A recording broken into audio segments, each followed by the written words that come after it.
अगर हमारा बुरा प्रारब्ध है तो हमको भोगना पड़ेगा।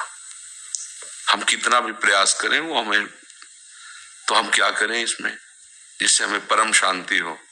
प्रभु के नाम का जप करते हुए उन पर दृष्टि लगाएं कि प्रारब्ध से हमारा भरण पोषण शरीर का भले, लेकिन हमारा भरण पोषण आपसे होगा नाथ। तो वो एक ऐसे हैं जो आपके प्रारब्ध को भी मिटा देंगे। वो ऐसे शरणागत वत्सल हैं कि सब लिखा पढ़ी अलग कर देंगे। सुदामा जी को दरिद्रता का योग था, ऐसी दरिद्रता कई कई दिन तक भिक्षा नहीं मिलती थी। ये जितने भी चरित्र हमारे लिए उदाहरण है।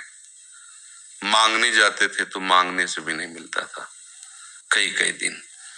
एक दिन उनकी पत्नी ने कहा कि हमारा आपका तो चरणामृत से भी गुजारा 2 दिन 3 दिन हो 4 दिन हो, छोटे छोटे बच्चे तो मर जाएंगे ऐसे, कुछ तो उनका श्री कृष्ण के सिवा हमारा कोई नहीं, अब हम क्या कर सकते हैं?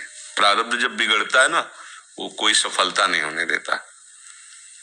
तो एक दिन श्री रुक्मिणी जी प्रसाद ठाकुर जी को भोग पा रही थी, तो ऐसे रोक दिया, उदास हो गए। तो उनका प्रभु ऐसी स्थिति हमने जब जब आपकी देखी, तो किसी भक्त को जब कष्ट होता है तब आपको ऐसे देखा है। कौन सा भक्त है और क्या कष्ट है? तो एक सुदामा नाम के हमारे मित्र हैं, कई दिन से भोजन भी उनको, प्रभु आपके मित्र और मैं आपकी दासी, महालक्ष्मी का अवतार रुक्मिणी, आप हुक्म कीजिए, लोक लोक की संपत्ति वहां। बोले उसको चाह नहीं है, हमारे मित्र को चाह नहीं है, और चाह ना होने पर हम विवश हैं। अगर वो चाह कर ले तो सारी व्यवस्था हो जाए। तो बोले पैदा करो जाके चाह। बोले उनके हृदय में तो नहीं पैदा कर सकते, हम भी, क्योंकि जिस हृदय में भगवान का आश्रय और निरंतर चिंतन है वहां माया की चाह नहीं होती। बोले उनकी पत्नी के हृदय में, बोले प्रयास करते हैं जाके। भगवान संत वेश में गए, भिक्षाम दे, निकली। अतिथि का सत्कार करना गृहस्थ का धर्म होता है। हाथ जोड़ा और कहा हम असमर्थ हैं, आपको भिक्षा नहीं दे सकते। क्यों? बोले हम अपवित्र हैं, हमारे ऊपर सूतक लगा हुआ है। किस बात का सूतक? हमने एक पुत्र जन्मा है। तो ठीक है हम 10-12 दिन बाद आ जाएंगे। बोले नहीं, आजीवन अपवित्र रहेंगे। वैसा कौन सा? बोले दरिद्रता रूपी।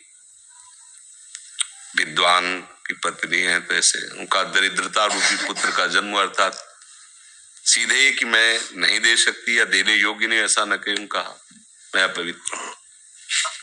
तो दरिद्र कैसे हो सकती हो? जिनके पति के मित्र द्वारिकाधीश भगवान श्री कृष्ण है, वो दरिद्र कैसे हो सकता है? एक बार कहो ना अपने पति से। चले गए। जो सुदामा जी आए तो उन्होंने कहा कि देखो आज एक अतिथि आए थे, उनको मैं कुछ नहीं दे पाए, मुझे बहुत कष्ट है कि मेरे पुत्र और आए हुए अतिथि का भी हम स्वागत नहीं कर सकते, उनका भरण को। आपके मित्र द्वारिकाधीश प्रभु श्री कृष्ण।